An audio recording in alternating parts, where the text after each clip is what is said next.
Hey foodies, if you do not like fruit in your tagine, this is a recipe for you.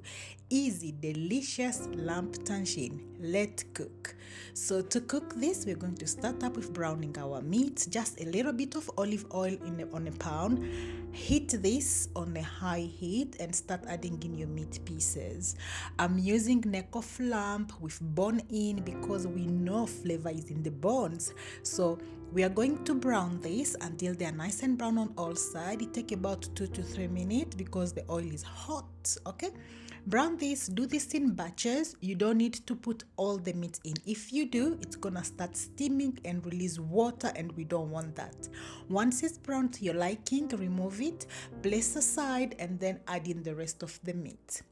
You can do this in the same pan that you're going to cook your tagine in, but I was just running out of time, so I'm using 2 pans. Once the rest is browning, let's make the rest of the base. So add again about a tablespoon of oil in your pan, an oven-proof pan, and then we are going to add in our carrot and onion and saute these for about 1 to 2 minutes, just until you can start smelling all their aroma, because the rest will happen in the oven. So this is the quick prep. Saute this about a minute or 2 until it looks like this, nice and soft, and then we are going to add in minced garlic and minced ginger, and again saute this for another 20 to 30 seconds. After, we are going to add in our tagine spice mix. Saute this as well for another 20 to 30 seconds. Everything I have used is listed down in the description. Check that out. Full recipe is on the blog at shecooksitall.com. Once our spice is nice and hot, we are going to add in our tomato. You can use fresh or canned. I'm using canned here, and mix this well and cook this just for about 1 minute. Again, we're just heating this up, waking up all those flavors.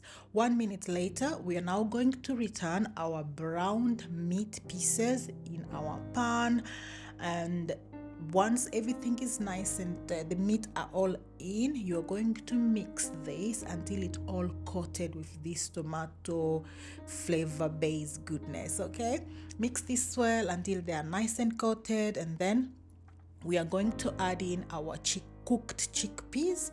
You can use from the can, or you can cook your own. I always have homemade cooked chickpeas in my freezer, but yeah, again, everything is on the website and listed down below. Tuck those chickpeas in, and then we are going to pour in our vegetable stock. And here I'm using just store-bought, but you can also make your own. Once you add in your vegetable stock, again, we are going to now add in the rest of the flavor. So this is bay leaf, and a must is a cinnamon stick. Don't forget that. It really brings in flavors, guys. Okay, at this time our oven is already preheated at 160 fan oven, and we are going to place this in the oven and for 1 hour.